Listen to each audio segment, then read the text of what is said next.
Anyways हम जल्दी से स्टार्ट करते हैं। हम लास्ट क्लास की अगर बात करें तो हम लोगों ने यहाँ से स्टार्ट किया था बेसिकली आइसोटोप से। Isotopes are atom of the same element having same number of protons and electrons but they have different number of neutrons। तो हमने इस बात को डिस्कस करा था। एंड देन उसके बाद फिर हमने बेसिकली इनकी प्रॉपर्टीज को डिस्कस करा था कि that isotopes have same chemical properties and they have slightly different physical properties. की सारी बातों को डिस्कस करा था। देन अरेंजमेंट ऑफ इलेक्ट्रॉन्स की बात हुई थी। That you know that isotopes जो होते हैं हमारे पास, उनकी जो आइसोटोप्स कह रहा हूँ, जो हमारे पास नॉर्मल आइटम्स होते हैं उनके इलेक्ट्रॉन्स को रिप्रेजेंट करने का तरीका क्या होता है कि you either go for dot and cross diagram जिनको हम इलेक्ट्रॉन शेल डायग्राम कहते हैं, या फिर you either go for electronic configuration. और इस पूरी बात को हमने यहाँ पर डिस्कस करा था। राइट, इलेक्ट्रॉनिक कन्फिग्रेशन भी थी, डॉट एंड क्रॉस डायग्राम भी थे। एज आई सेड कि अभी तो हमारा जो वीक गुजरा था that was kind of an easy going week, तो मैंने कुछ इतना वो नहीं करा। बट ये है कि I want all of you to complete this homework for sure, because मुझसे किसी ने भी कोई होमवर्क शेयर नहीं करा। सो आई जस्ट आज की और कि आप लोग इस होमवर्क को लाजमी कंप्लीट करें, तो उसको मेक श्योर कीजिएगा कि आप लोग उसको मिस ना करें। या नेवर माइंड, आगे चलते हैं। एंड उसके बाद फिर हमने जो है ना बेसिकली थोड़ी सी बात की थी अबाउट इलेक्ट्रॉनिक कन्फिग्रेशन एंड ये सब। एंड फिर हम लोग पीरियोडिक टेबल पे आए थे। कुछ दो बातें थी जो हमारी यहाँ पे डिस्कस करना रह गई थी, जल्दी से उनको देख लेते हैं। देखिए, अगर मैं पीरियोडिक टेबल पे आता हूँ तो मेरे पास यहाँ पे एक एलिमेंट है जिसको हम कह रहे हैं हीलियम। अगर मैं इस हीलियम एलिमेंट की बात करता हूँ तो हीलियम के अंदर we have 10 electrons, right. Helium के अंदर हमारे पास 10 इलेक्ट्रॉन्स होते हैं। तो अगर मैं हीलियम की इलेक्ट्रॉनिक कन्फिग्रेशन लिखना चाहूँ या मैं इसकी डॉट एंड क्रॉस डायग्राम को ड्रॉ करना चाहूँ तो helium will look something like this. 10 है, फर्स्ट शेल में यू हैव 2, नेक्स्ट शेल में मेरे पास 8 इलेक्ट्रॉन्स होंगे। So it's gonna look something like this. ये हीलियम का न्यूक्लियस है। Okay, this is my first shell and this is going to be my second shell. वो first shell होगा, वो दूसरा मेरे पास सेकंड शेल हो जाएगा। राइट, तो अगर मैं पहले शेल की बात करता हूँ, पहले शेल में we would have 1 2 electrons, second shell में वी वुड हैव 1 2 3 4 5 6 7 8। अब यहाँ जो बात हमें नोटिस करनी है वो ये करनी है कि देखिए हमारा जो सेकंड शेल है उसमें 8 इलेक्ट्रॉन्स है। And I can say this that sir, if हम थोड़ी सी प्रीवियस लेक्चर की बात करें, हमने ये बात की थी कि देखें फर्स्ट शेल की मैक्सिमम कैपेसिटी होती है 2 इलेक्ट्रॉन्स, और सेकंड शेल ऑनवर्ड्स जितने भी मेरे पास शेल्स होते हैं उनकी मैक्सिमम कैपेसिटी होती है 8 इलेक्ट्रॉन्स। तो यहाँ पे आपके पास जो है ना कंप्लीट शेल हुआ हुआ है। ये जो शेल है हमारे पास वो कंप्लीट है। उसका रीजन क्या है कि यहाँ पे मेरे पास ना सेकंड शेल की मैक्सिमम कैपेसिटी होती है 8 इलेक्ट्रॉन्स, तो और ये मेरे पास यहाँ हीलियम पे, है। जी जी हीलियम है, helium. Okay. Oh no no no, it's neon, my bad my bad. Helium is 2, yeah my bad, helium is 2, neon is 10। ये नियॉन है, नियॉन है, my bad. So it's 2,8, right. तो सेकंड शेल की maximum capacity 8 electrons की होती है। यहाँ पे मेरे पास कंप्लीट 8 इलेक्ट्रॉन्स है, मतलब कि मेरा जो सेकंड शेल है दैट इज कंप्लीट, राइट। सो जब भी आपके पास सेकंड शेल या थर्ड शेल आपका लास्ट शेल हो और वो कंप्लीट हो, मतलब उसमें मैक्सिमम कैपेसिटी कंप्लीट हो जाए, तो हम कहते हैं कि हमारा ऑक्टेट कंप्लीट हो गया है। ठीक है, मैं दोबारा रिपीट कर रहा, मेरी बात सुनिएगा। जब आपका second shell, third shell, fourth shell या इसके बाद का कोई भी शेल आपका लास्ट शेल हो और उसकी मैक्सिमम कैपेसिटी कंप्लीट हो जाए, मतलब कि उसके अंदर कंप्लीट 8 इलेक्ट्रॉन्स हो, तो आप क्या कहते हैं कि हमारा ऑक्टेट कंप्लीट हो गया है या ऑक्टेट अचीव हो गया है। When your second, third, fourth and any further shell is your last shell and you say that sir हमारा ऑक्टेट, मतलब उसमें maximum capacity of electrons fit हो चुके हैं, so we say this thing that sir हमारा क्या achieve हो गया है, ऑक्टेट अचीव हो गया है। ठीक है जी। तो ये थोड़ा सा एक कॉन्सेप्ट था ऑक्टेट का। सिमिलरली अब हम अगर वाकई में हीलियम को ड्रॉ करें, so helium is gonna look something like this. Helium में 2 इलेक्ट्रॉन्स होते हैं, तो हमारे पास बेसिकली यहाँ पे 2 आ जाएंगे। And this is basically helium. अच्छा देखिए, वो उसको मैं सही कर दूं, that was neon, my bad guys.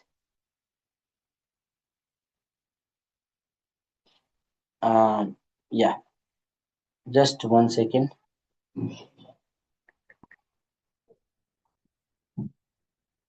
Helium मेरे पास ये आ गया, this is my nucleus, right. And this is going to be my first shell. मेरे पास ये फर्स्ट शेल आ गया एंड फर्स्ट शेल में मेरे पास यहाँ पे देखें 1 और 2 इलेक्ट्रॉन्स फिटिंग हो गए।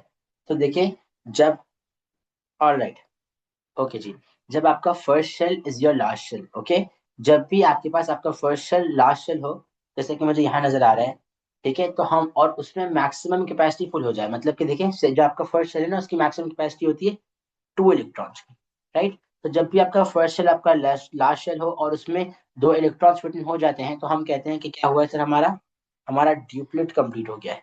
बिकॉज 2 इलेक्ट्रॉन्स का मतलब क्या है कि हमारे पास ये कंप्लीट शेल है, कंप्लीट शेल है। एंड हम कहेंगे कि देखें, क्योंकि हमारा फर्स्ट शेल ही हमारा लास्ट शेल है और इसमें मैक्सिमम 2 इलेक्ट्रॉन्स है, बिकॉज फर्स्ट शेल की मैक्सिमम कैपेसिटी 2 इलेक्ट्रॉन्स की होती है, तो क्योंकि कंप्लीट शेल है तो हम कहेंगे कि हमारा ड्यूप्लेट एच कंप्लीट हो गया है। Oh my days.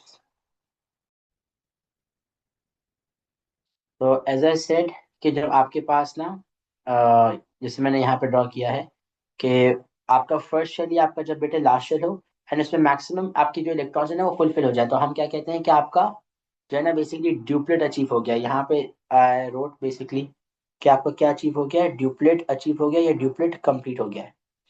ठीक है, तो ये बात मैंने यहाँ पे मेंशन की भी है। जरा जल्दी से आए देखें, ये हमारे पास वही हीलियम का केस है। कंप्लीट फर्स्ट शेल है, ड्यूप्लेट कंप्लीट हुआ है। ड्यूप्लेट कंप्लीट का मतलब क्या है, when first shell is the last shell and it has complete 2 electrons then we say कि आपका ड्यूप्लेट क्या हो चुका है, कंप्लीट हो चुका है। ठीक है, this was the first thing.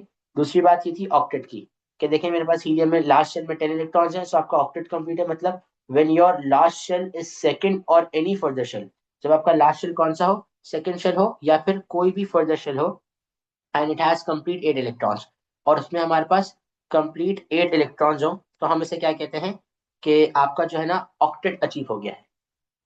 ठीक है जी, उसमें कंप्लीट 8 इलेक्ट्रॉन्स हो तो हम क्या कहते हैं कि हमारा क्या अचीव हो गया है, ऑक्टेट अचीव हो गया है, राइट।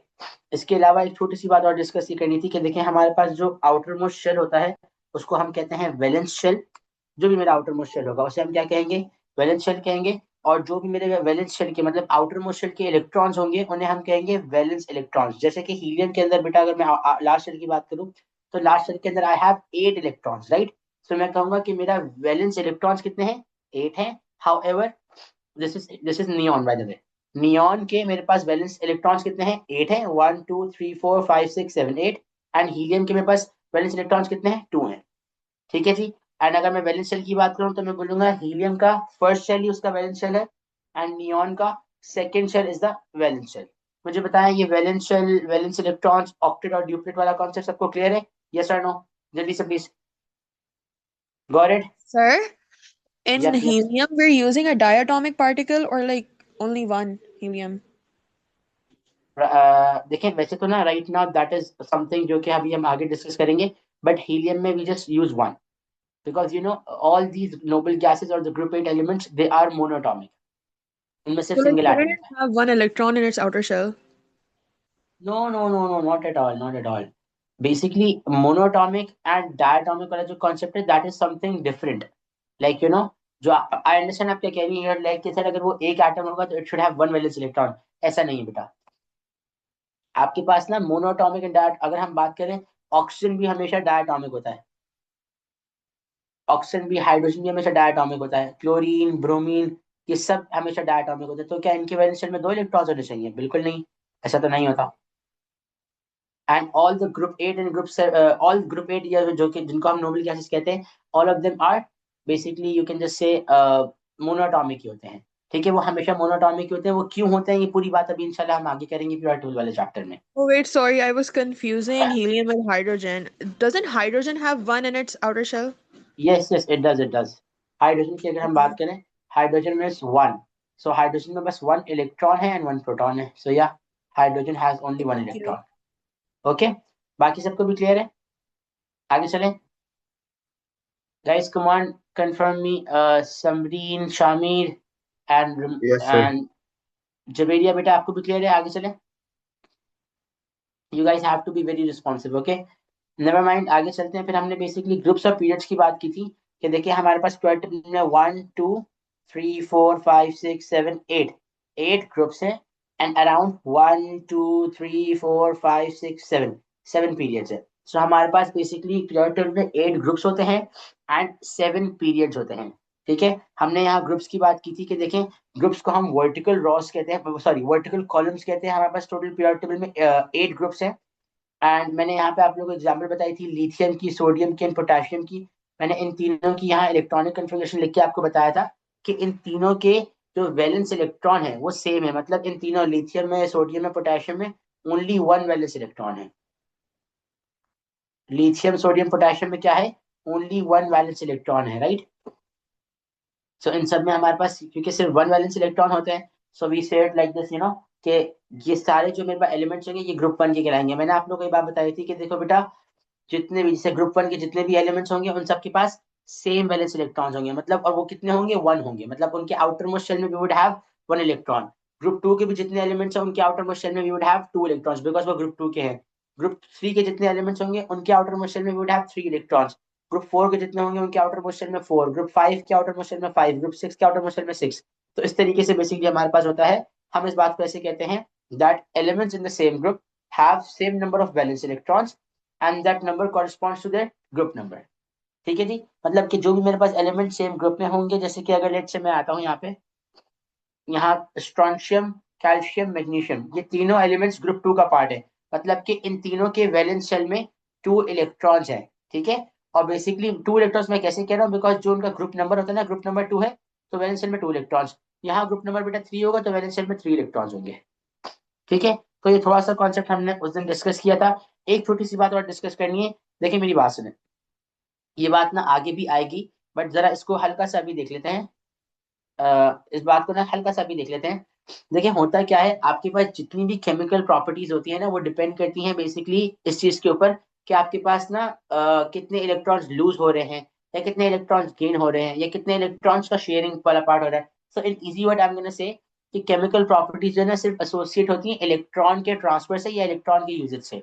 अब ग्रुप टू के जितने एलिमेंट्स हैं ना बेटा, उन सब के पास दो वैलेंस इलेक्ट्रॉन्स हैं, तो या तो वो सारे ही लूज करेंगे या तो वो सारे ही गेन करेंगे। What I mean to say is that, क्योंकि आपके पास जो है ना बेसिकली ग्रुप्स के अंदर we have same number of valence electrons, तो उनकी सेम केमिकल प्रॉपर्टीज होंगी।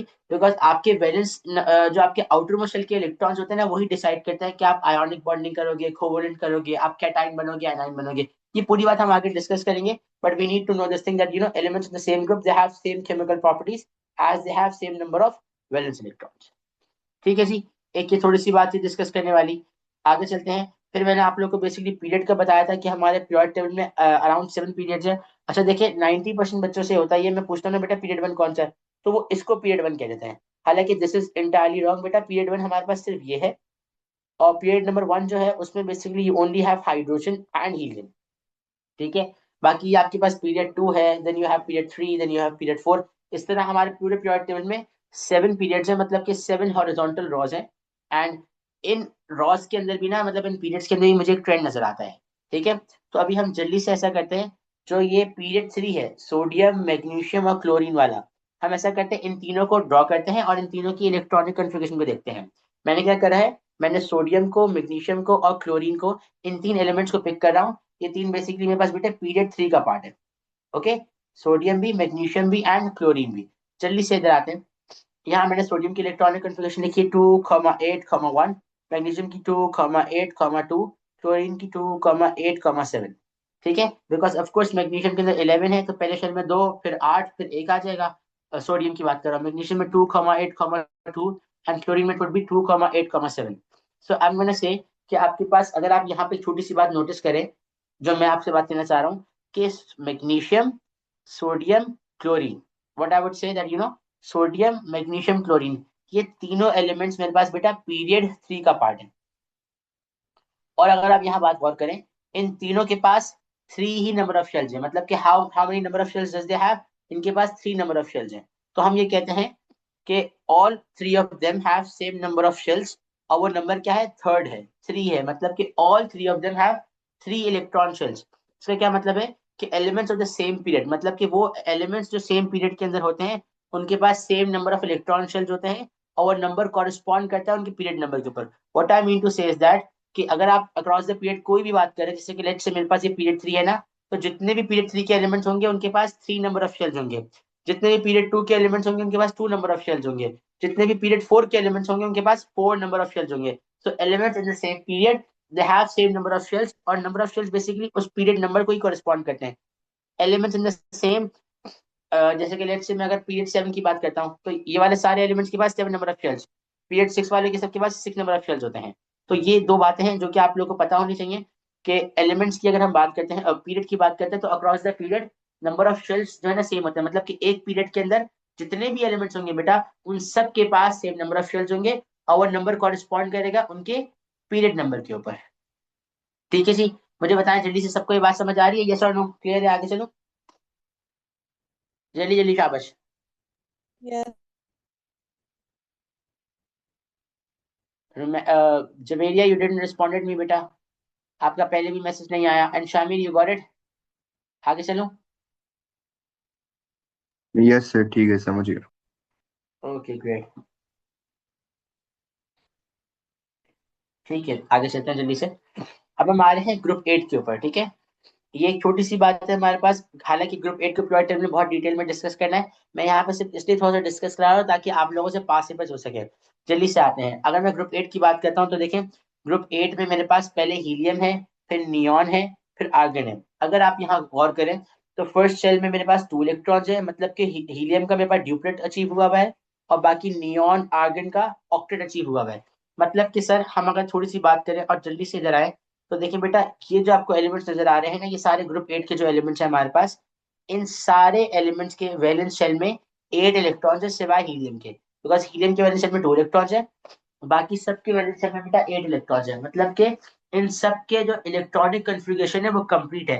What I mean by electronic configuration is that कि इन सब के मैक्सिमम जो वैलेंस शेल है ना वो कंप्लीट हुआ हुआ है, मतलब जितनी मैक्सिमम कैपेसिटी थी ना वो कैपेसिटी फुल हो गई है। इससे मुझे क्या बात पता चल रही है कि all group 8 elements have complete electronic configuration, which means they have complete electron shells। उनके electron shells क्या होते हैं बेटा? बिल्कुल कंप्लीट होते हैं। ठीक है, मैंने क्या लिखा हुआ है, जितने भी ग्रुप 8 के एलिमेंट्स हैं they have complete electronic configuration. अब यहाँ पे एक छोटी सी बात समझे, देखो बेटा, इस ग्रुप 8 के अलावा जितने भी एलिमेंट्स हैं ये सारे, पूरा पीरियोडिक टेबल की मैं बात करता हूँ, इन सब की ना इलेक्ट्रॉनिक कन्फिगरेशन इनकम्प्लीट है। मतलब कि इनका वैलेंस शेल कंप्लीट नहीं है, किसी की वैलेंस शेल में 1 है, किसी की वैलेंस शेल में 7 है, हालांकि मैक्सिमम कैपेसिटी क्या है बेटे? 8 इलेक्ट्रॉन्स की, right?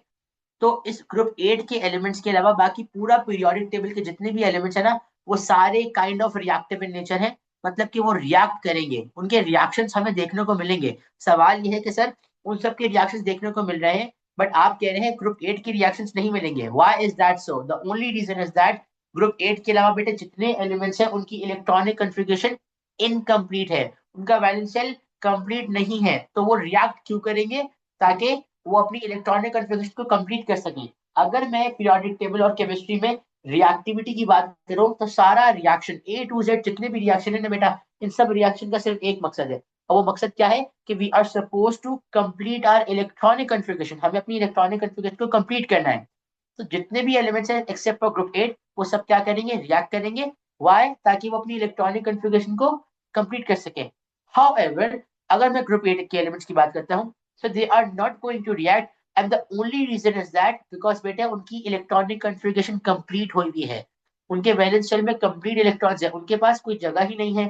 So that is the reason why we say this कि जो ग्रुप 8 के एलिमेंट्स हैं दे आर अनरिएक्टिव, एंड इनको हम इनर्ट एलिमेंट्स कहते हैं, मतलब कि ये बिल्कुल भी रिएक्ट नहीं करेंगे, एंड ये बेसिकली इनर्ट इन नेचर होते हैं, अनरिएक्टिव कहलाते हैं। इनर्ट का मतलब ही अनरिएक्टिव होता है। ठीक है, I hope complete valence shell means to have eight in the last shell. बिल्कुल बिल्कुल, कंप्लीट वैलेंस शेल का ये मतलब होता है बेटे कि हमारे पास जो लास्ट शेल है उसमें 8 इलेक्ट्रॉन्स हो, एंड समटाइम्स हमारे पास ना सिर्फ एक एग्जांपल है, वो है हीलियम।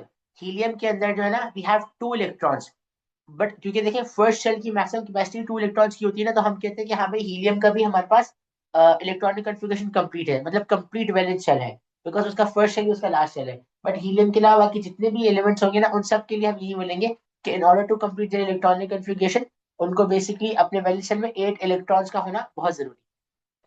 ठीक है जी, I am talking about group 8 ones. एक तो ये बात हो गई।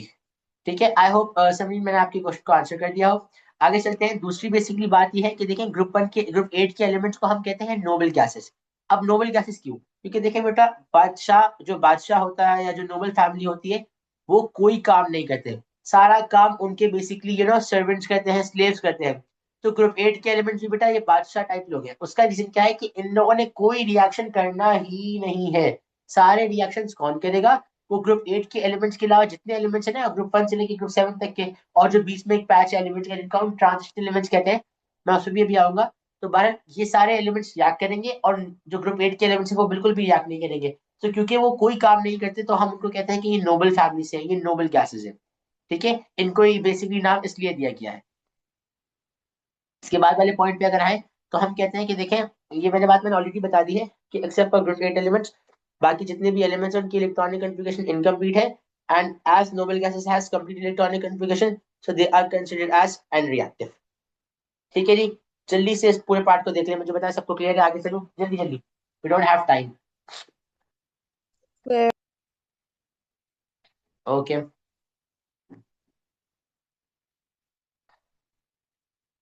देखिए मैंने आप लोगों से पूछा क्लियर है, तो मुझे फौरन से आपका मैसेज आना चाहिए। ठीक है, शामिर और मैसा का फौरन मैसेज आ गया, मुझे समरीन आपका भी मैसेज नहीं आया, जवेरिया आपका भी मैसेज नहीं आया। So please don't I really don't want कि मैं सबका नाम लूं। और आई ऑल्सो वांटेड टू से कि अगर कोई पार्ट आपको समझ नहीं आ रहा, there is no need to hesitate. Believe me, आप लोग यहाँ पे सीखने ही आए हैं, मैं आपको पढ़ाने आया हूँ, आप पढ़ने आए हैं, राइट? तो there is no need to no, no, no, please don't copy, please don't copy. During the lesson I would say just make short notes. आप during the lesson ना, देखिए मेरी बात सुने, ड्यूरिंग द लेसन मैं जब आपको पढ़ा रहा हूँ ना, तो मैं बहुत सारी ऐसी बातें बोलूंगा जो कि यहाँ पे लिखी हुई नहीं होंगी।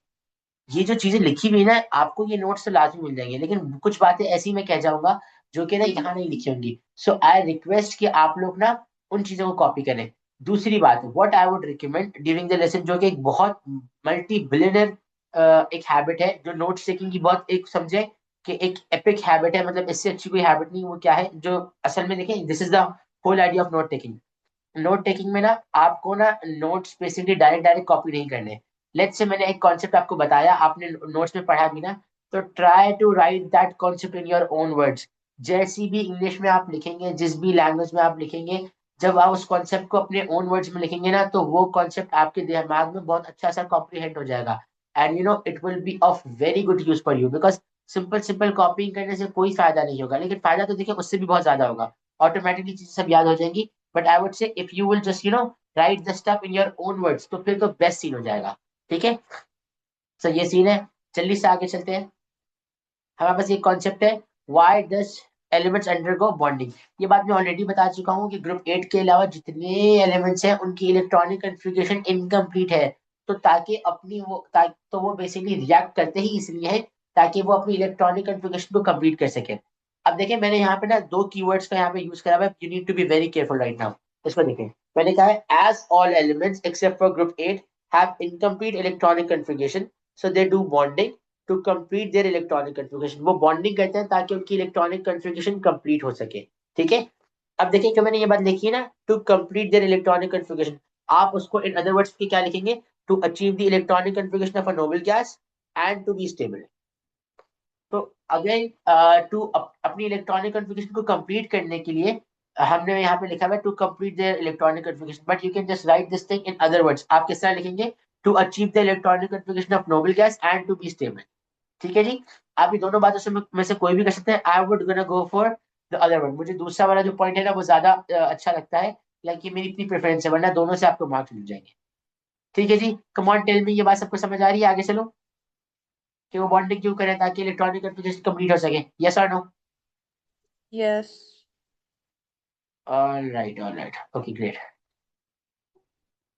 अब यहाँ एक छोटा सा कॉन्सेप्ट है, प्लीज इस कॉन्सेप्ट को समझें।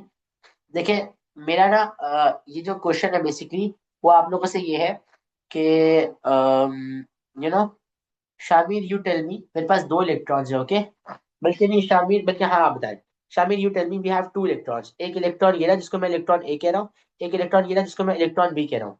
तो please tell me what do you think, इन दोनों में से कौन सा electron would be more stable, sorry not stable, would be more energetic?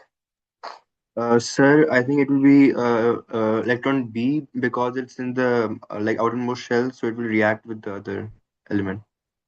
तो वो क्योंकि रिएक्ट कर रहा होगा, सो यू बिलीव कि it's gonna be more energetic, आपका Yeah. ये। ठीक है, so what do you think, वैसा आपको क्या लगता है बेटे? Beta, can you hear me? Wait, what was your question? I'm saying we have two electrons. By the way, your name is Ramesa, right? Yeah. Okay. We have two electrons, electron A and electron B. I'm asking you, beta, which one do you think like would be more energetic, electron A or electron B?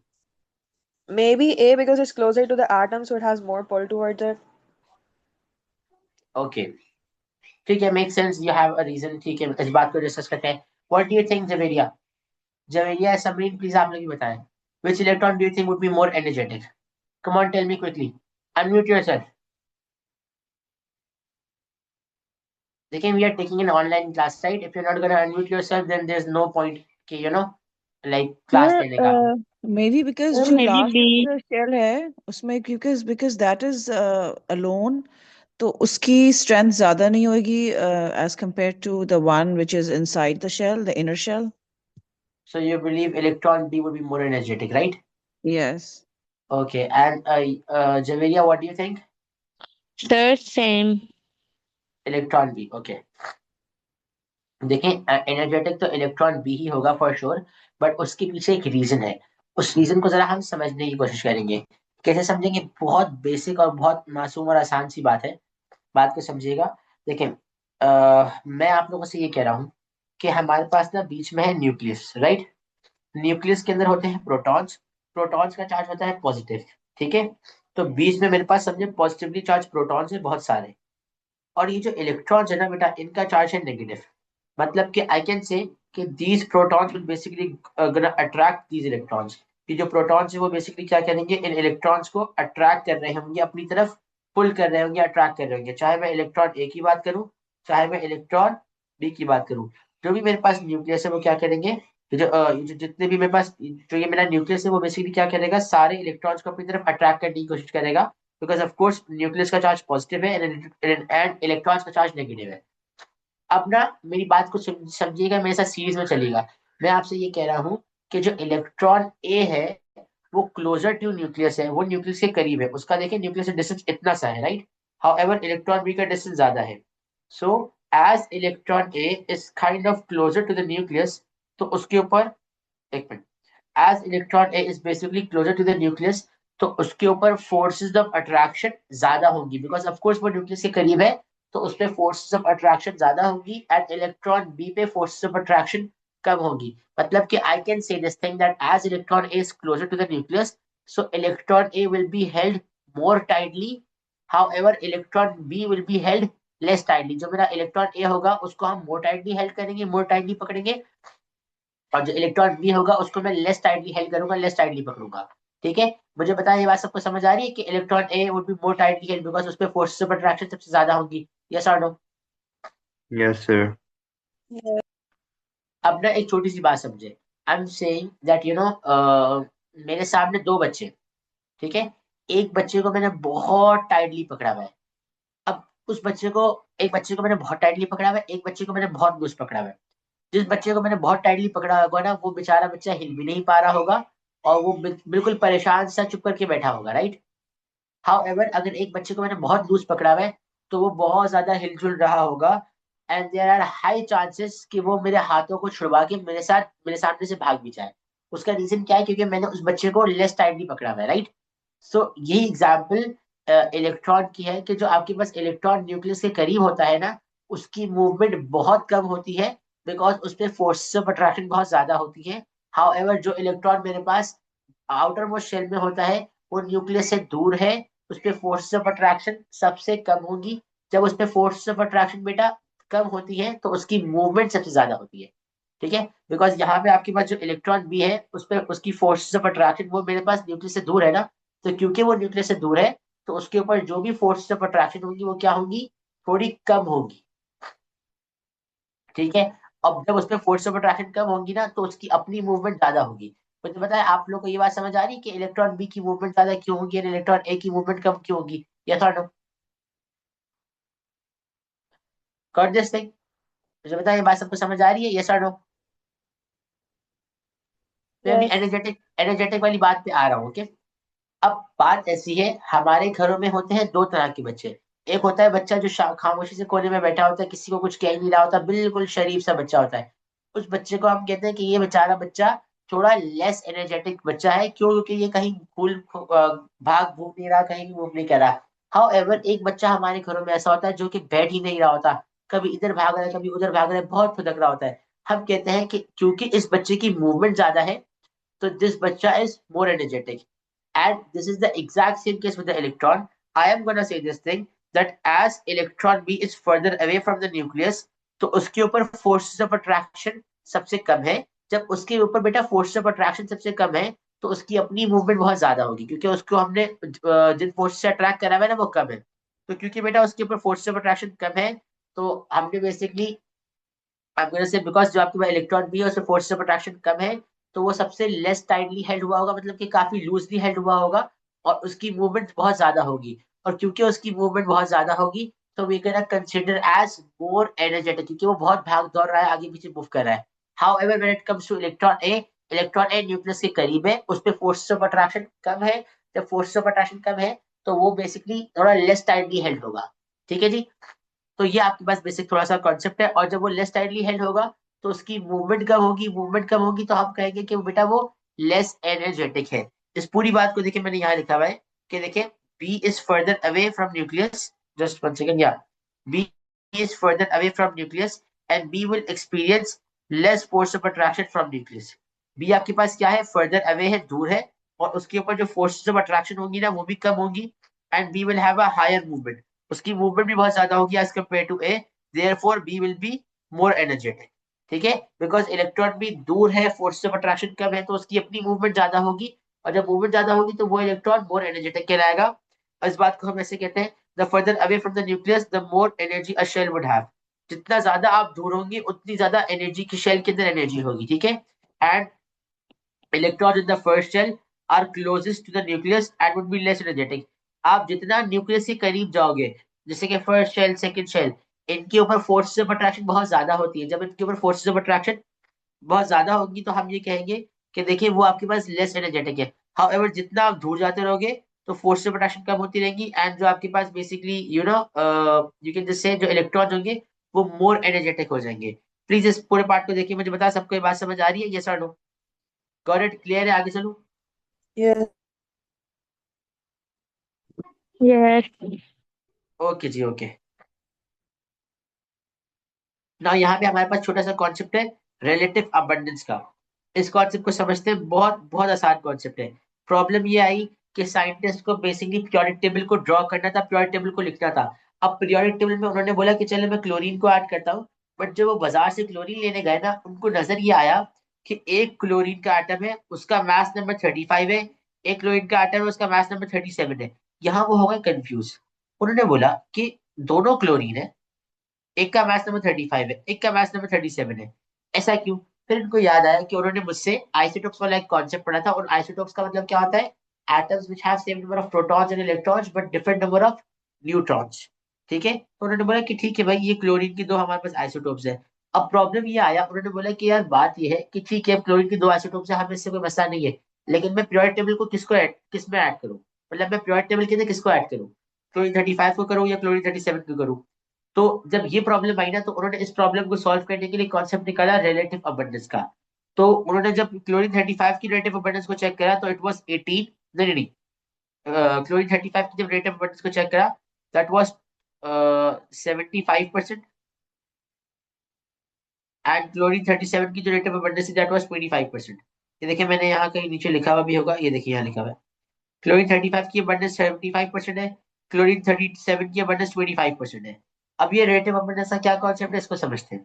देखिए, relative abundance का मतलब ये है कि अगर दुनिया के अंदर हमारे पास 100 क्लोरीन के एटम्स हैं, तो बेटा उसमें से ना अराउंड 75 एटम्स होंगे ना वो क्लोरीन 35 के होंगे। और अगर दुनिया में 25 क्लोरीन के एटम्स है, सॉरी, और अगर दुनिया में 100 क्लोरीन के एटम्स है, तो उसमें से 25 37 वाले होंगे। मतलब कि इफ आई जस्ट मैं अगर अपनी पूरी बात को समझाऊं, तो मैं ये कहूंगा कि अगर दुनिया में 100 क्लोरीन एटम्स है, तो 75 जो होंगे ना वो बेसिकली क्लोरीन 35 वाले होंगे, एंड 25 जो है ना बेसिकली क्लोरीन 37 वाले होंगे। ये जो 25% और ये 75% है ना, इसको हम कहते हैं रिलेटिव अबंडेंस। कि दुनिया में जितने क्लोरीन एटम्स है उसमें से आपके पास 75% कौन से है? क्लोरीन 35 है, एंड 25% कौन से है? क्लोरीन 37 वाले हैं। मुझे बताएं, बात सबको समझ आ रही है? यस और नो? क्लियर है? सर ये वापस समझा देंगे अबंडेंस वाला पार्ट? या sure sure sure. I am just saying कि इस अबंडेंस को समझना ना इज द बेस्ट थिंग। इसका जो ना जो ये कॉन्सेप्ट है उसको समझना इसलिए आसान हो जाएगा कि आई वुड से कि हम ना, आप मेरे साथ इस एग्जाम्पल को समझे। मैं आपसे कह रहा हूँ शामी कि मेरे पास दुनिया में ना 100 क्लोरीन के एटम्स है। कितने एटम्स है बेटे? 100। And out of those 100, 75 atoms कौन से हैं? क्लोरीन 35 वाले हैं। एंड 25 एटम्स कौन से हैं? क्लोरीन 37 वाले हैं। ये बात समझ आ रही है? ठीक है। मतलब कि अगर आपके पास दुनिया में जितने भी अमाउंट ऑफ क्लोरीन के एटम्स होंगे, 75% जो होंगे वो क्लोरीन 35 वाले होंगे, एंड 25% जो होंगे वो क्लोरीन 75 वाले होंगे। मुझे पता है आपको ये बात क्लियर है सबको? ये सर नो? ठीक है सर, समझ गए। अब इसका जो वो आता है ना, वो बेसिकली ये आता है कि वो कहते हैं कि ठीक है चले, हमें ये बात समझ आ गई कि उसमें से सर दिस मीन दैट ये एक्चुअली एग्जिस्ट कर रहा है, ऐसे एग्जिस्ट कर रहा है, फॉर इसका मतलब श्योर ये फॉर है? श्योर, बिल्कुल बिल्कुल बिल्कुल ऐसा ही है। ओके। मतलब कि ये बिल्कुल एक्यूरेट रेशो है, 110%। ये एक्सपेरिमेंटल डेटा है जो मैंने नहीं निकाला, लेकिन ये आपको इंटरनेट पे मिल जाएगा, पास में मिल जाएगा। ये लेकिन एक्सपेरिमेंटली डिटरमिन्ड वैल्यू है, मतलब ये ऐसी कोई हवा की वैल्यू नहीं है। ये बिल्कुल एक्यूरेट वैल्यू है। ठीक है? So what I mean to say is that अब प्रॉब्लम ये था कि पीरियोडिक टेबल में जब हम आए ना, तो पीरियोडिक टेबल में तो जगह एक की ही थी, तो मुझे किसी एक को मेंशन करना था। तो मैंने बोला ऐसा करते हैं, इनका एक सिंपलेस्ट होल नंबर रेशियो लेते हैं, एक सिंपलेस्ट रेशियो बनाते हैं इनका, ठीक है? या बेसिकली रेशियो मेथड से इनका एक एवरेज वैल्यू डिटरमिन करते हैं। तो उस रेशियो मेथड से एक एवरेज वैल्यू जो हमने डिटरमिन की होगी, या जिस बच्चे की मैथ अच्छी होगी ना, वो इसको बगैर फॉर्मूले के थ्रू ही कर लेगा। वरना ये है कि आपके लिए ये फॉर्मूला है। हम ये कहते हैं कि देखें, let's calculate their relative atomic मास, जिसको हम AR कह रहे हैं। ठीक है? This is the relative atomic मास। मैं जरा इसको थोड़ा वो करूं, यहाँ पे थोड़ा ये छुपड़ा होगा। Let's calculate their relative atomic मास। इनका AR कैलकुलेट करते हैं। AR बेसिकली क्या होता है बेटा? रिलेटिव एटॉमिक मास के उस पूरे एलिमेंट, उस पूरे एटम का क्या मास होगा। तो AR निकालने के लिए आप क्या करेंगे? Percentage abundance of one isotope into its mass plus percentage abundance of second isotope into its mass over total abundance करेंगे। मतलब कि देखो यहाँ पे तो दो आइसोटोप्स है ना, तो मैंने दो आइसोटोप्स देखा, बहुत सारे एलिमेंट्स है जिनके अंदर 3 आइसोटोप्स होंगे, 4 आइसोटोप्स होंगे। तो आपने क्या करना है, आपने सारे जो भी आइसोटोप्स है ना, उनकी रिलेटिव अबंडेंस को मल्टीप्लाई करना है उनके AR से, और आपको ऊपर नीचे जो है डिनोमिनेटर में टोटल अबंडेंस लेनी है। अब ये बात ना थोड़ी सी ट्रिकी लग रही होगी, but with in a second जब मैं आपको इसका क्वेश्चन कराऊंगा, यूल बी लाइक सर ये तो बहुत आसान बात है। ठीक है? तो इसको जल्दी से देखते हैं। मैं आपके पास अभी इसी एग्जाम्पल पे आ रहा हूँ। ठीक है? आई वॉन्ट के सबके सब बच्चों के पास जो है ना इस वक्त कैलकुलेटर हो, लाजमी for sure, because without calculator ये बात आपसे हो नहीं पाएगी। And I don't have a calculator with me right now, so आप लोग ही मुझे आंसर बताएंगे। AR का फॉर्मूला क्या होता है कि relative abundance of one isotope into its mass. अब देखिए, ये जो ये वाला आइसोटोप है ना क्लोरीन 35, इसकी रिलेटिव अबंडेंस होती है 75%। तो क्लोरीन 35 की रिलेटिव अबंडेंस 75% है। मैं उसको मल्टीप्लाई कर दूंगा उसके AR से, plus relative abundance of chlorine 37। तो ये क्लोरीन 37 है ना बेटा, इसकी अबंडेंस देखो कितनी, 25% है।